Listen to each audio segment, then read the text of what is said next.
On parle consommation avec Sophie Bouchard. Comment ça va aujourd'hui? Ça va super bien. Ça va bien, il fait beau. J'ai pensé m'en aller puis repasser à chronique la semaine passée. Ouais, c'est ça. C'était sur le printemps. Ben là, ça serait sur l'été aujourd'hui Oui, quand oui, même. oui, peut-être, oui. Des belles 22, températures je pense, au-dessus. aujourd'hui, là, vraiment. Et de quoi on parle aujourd'hui? Aujourd'hui, j'ai pensé, bien, toi, je ne sais pas, de ton côté, dans ta cour arrière, est-ce que tu as des mangeoires d'oiseaux? Oui, j'en ai une. Avec les enfants, c'est ça, ça te prend ça. C'est un C'est un incontournable. incontournable. Es-tu capable un peu de voir quel type d'oiseau tu as, quelle variété Ben là, d'oiseaux je te tu as? dirais que de station, on n'a pas observé encore beaucoup chez OK. nous. Mais non, hein, puis on est fraîchement arrivé dans ce secteur-là. dans votre demeure. Il y a pas mal de corneilles là, par les temps qui courent. Mais c'est pas pour eux autres qu'on fait ça. Non, puis ça, c'est important, effectivement. Nous, dans notre coin, nous, on demeure dans le secteur de Grande-Baie, puis Ouais. on en a pendant la période hivernale, puis on en a pendant la période estivale OK. aussi. Il y a toujours, je pourrais dire, un mélange de différentes sortes d'oiseaux, mais les plus populaires qu'on peut voir chez nous, en tout cas, on a le jet bleu. Oui. Ça, c'est vraiment des beaux oiseaux, sérieusement. Ils sont très faciles d'approche également aussi. On a le moineau domestique, on a le cardinal rouge, le gros bec errant. C'est un peu les types d'oiseaux qu'on revoit pendant toute l'année. Donc, ils sont là pendant l'hiver, ils viennent pendant le printemps. Là, on les a tout près on de les chez a, nous, oui, ces beaux oui. oiseaux colorés-là. Oui, ces beaux oiseaux colorés-là, on les a chez nous. C'est vivant, sérieusement, mais ça dépend aussi de l'endroit où est-ce que tu vas aller installer Oui. ta mangeoire d'oiseaux et tout ça.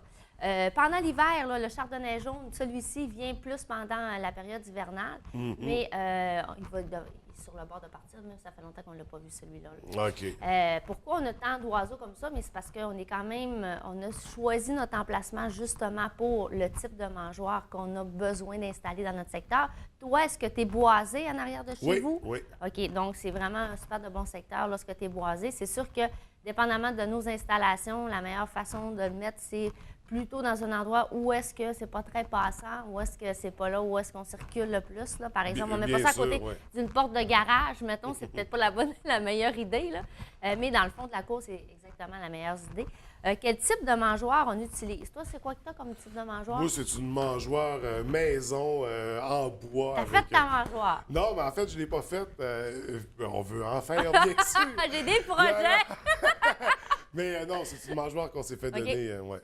Bon, il y a plusieurs types de mangeoires qu'on peut utiliser. La mangeoire plateau, qui est très simple. Ouais. Celle-ci est facilement utilisable, est facilement fabricable avec On les parle enfants du plateau aussi. avec le Exactement tube au ça. centre? Non, une Juste un plateforme, plateau, OK. où est-ce qu'on dépose des graines dessus avec un petit couvert par-dessus, Ouais, comme couvert, on voit comme on voit, présentement. ouais. Ça, c'est très facile à faire. On a la mangeoire à débit contrôlé. Celle-ci, Ouais. celle-ci, c'est facile d'inventer. Comme là, on a utilisé un type de contenant. On peut utiliser des bouteilles de vin vide qu'on vire à l'envers. Dans le fond, ça descend au fur et à mesure que les oiseaux vont piger à l'intérieur. Et on a le silo. Donc, le silo, c'est vraiment un endroit... Bien, c'est plus comme ça, là, la bouteille de vin. C'est un autre type de mangeoire. Il y en a plusieurs, il y en a des diversifiés. Gâtez-vous, usez de votre création, puis faites-vous ça en fin de semaine, il y en a super beaux.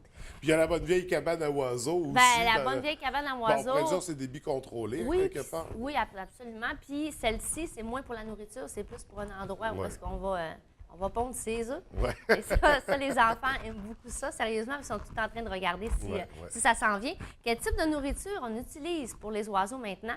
J'ai apporté ce matin, c'est le type de nourriture qui se vend vraiment à coût minime, qui fait pour toutes les sortes d'oiseaux. Donc, on a un mélange de tournesol, de graines de maïs et tout ça.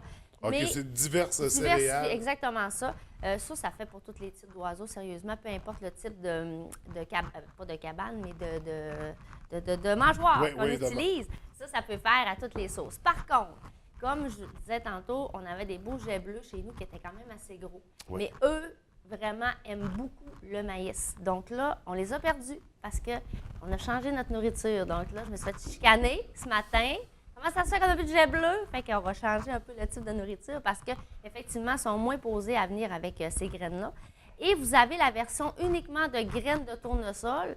Et ça, pour une maniaque comme moi, qui capote sur son terrain, c'est pas une bonne idée parce que... Ça fait du dégât. Exactement ça. Ça fait du dégât, mais ça apporte différentes sortes de variétés d'oiseaux. Puis c'est magnifique quand même. Donc, dépendamment de votre goût, dépendamment de votre budget, Oui. on choisit. Puis en parlant de budget, bien, j'ai apporté les circulaires. Yes! On a reçu nos circulaires hier. Donc, je t'invite à prendre un des circulaires ici. Puis on va regarder. On va choisir On au va hasard, pas de choisir préférence. où est-ce que Tiens. cette semaine, on a la mangeoire et le manger pour oiseaux, le moins dispendieux. C'est vrai que c'est un concours. C'est un là. concours. Puis là, tu es en train de fouiller, Ben, tu as commencé. Ben oui, bon. puis regarde, moi, regardons ça, je l'ai trouvé déjà. Moi aussi, moi aussi. Ah oui, c'est Non, c'est sûr. pas vrai, c'est un bon. Donc, moi, si je regarde dans le mien, du côté de Canac Marquis, il y a plusieurs types de mangeoires qui sont offertes là, dépendamment de votre goût, dépendamment Ouais. de votre budget. Ça varie tout le temps entre 5 à 6 jusqu'à 15, 20, 30, 40. Il y en a de toutes les sortes. Il y en a en bois. Celle en bois, par exemple, au niveau de l'humidité, ça capte beaucoup d'humidité. Ça peut se détruire au fil des années. Ouais. Celle en métal, c'est l'idéal. Celle en plastique, moins chère. Par contre, vous devez la nettoyer parce qu'effectivement, oui, il faut la nettoyer aux 2-3 semaines pour enlever les fientes puis enlever les graines qui ont déjà été mangées. Puis avec le soleil, le plastique aussi, j'imagine qu'il y a un ça. effet de serre Oui, à l'intérieur. d'une puis- saison à l'autre, là, Ouais. on le voit. Comment on fait pour nettoyer ces fameuses cages-là? On met une part d'eau de Javel avec 9 parts d'eau. On mélange le tout, puis on nettoie comme il faut. Ça, c'est un gros beau ménage, là, comme présentement.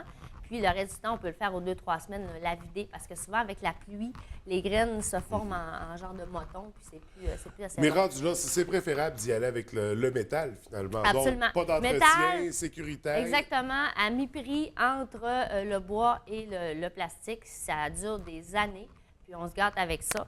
Fait que, au niveau de la nourriture, bien, moi, je vous conseille fortement d'acheter en gros vrac parce que c'est beaucoup moins dispendieux qu'aller en petit format. Puis ça varie également aussi entre 2-3 jusqu'à 15 Et c'est normal que tu ne trouves pas Ben non, il y en a dans pas ton dans le circulaire mien. parce qu'il y en avait pas chez Canadian Tire cette semaine. Donc, je me suis fait piéger. C'est fait tirer. Alors, mais il y a tous les matériaux qu'il faut pour s'en Ouais, fabriquer. exactement ça. Et voilà. Donc, c'est ceux qui aiment jouer, qui aiment s'amuser avec Belle le bois, les occasion. matériaux, oui. Oui. En effet. Donc, pour les cabanes à oiseaux, on met ça sur notre terrain, on Exactement. observe, on prend des photos, ça fait C'est des ça. beaux clichés à C'est pas partager cher, aussi. c'est le fun pour les enfants. Ça fait Ouais. des beaux clichés également aussi. Ça fait de la vie sur ton terrain. Plusieurs, on peut en mettre plusieurs, il n'y a pas de problème également aussi. Peut-être qu'il y en a à la maison qui se demandent, les oiseaux-mouches, eux autres, est-ce qu'on en a? Oui, les oiseaux-mouches, on en a. C'est différent, c'est un liquide sucré qui va à l'intérieur d'une mangeoire adaptée pour ça. OK. Donc, si vous voulez, c'est un petit peu plus difficile de les attirer, mais ça se fait très bien, on en a déjà eu. Ouais. Il faut vraiment bien les nourrir avec. Puis pour les goélands, ça prend un sac de pain, puis c'est Le sac réglé. de pain et tout ça. Puis les cornières. Les cornières. Les un mélange de corneilles. corneilles Oui. et de corbeaux. Tu ouvres ta porte patio et tu dis hey! Donc, c'est ça. Ah le ouais, truc. ils vont venir s'obstiner avec tout ça. Exactement. Puis ils s'en vont. Voici le truc de la corneille. C'est le bon vieux. Ah ouais, on le criait et puis ça. Ça part, là, même. Sur ça, bonne corneille. Merci, Sophie. On se revoit dans 2 Oui, semaines. dans 2 semaines. Bonne journée. Bonne journée.